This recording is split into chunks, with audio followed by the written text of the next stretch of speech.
আমরা স্টুডেন্টরা এত বছর মানে এত কষ্ট করে অনেকগুলো হাজার হাজার জীবন আর কি দিছে। কারণ হচ্ছে একটা ভালো একটা সরকার যাতে আসে। আমরা স্বৈরা শাসন চাই না, আমরা চাই এরকম একটা সরকার আসুক যে মানে প্রত্যেকটা মানুষের সমস্যা বুঝুক, সাধারণ মানুষের সমস্যা।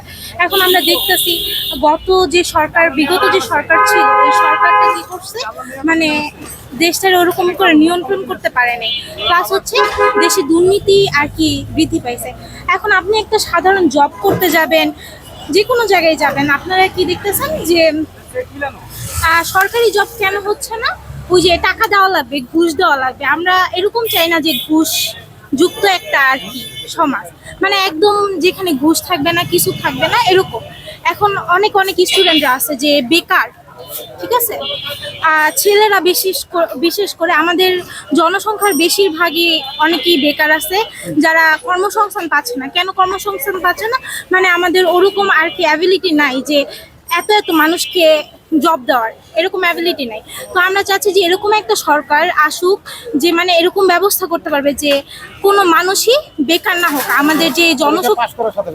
জি জি, অবশ্যই। আর মানে এরকম মেধার বিকাশ ঘটাক যে আমরা অনেক দেশে দেখি যে উন্নয়নশীল দেশে যে আস্তে আস্তে আর কি ছোটবেলা থেকেই মানে বিভিন্ন প্রশিক্ষণ দিয়ে থাকে, তাই না?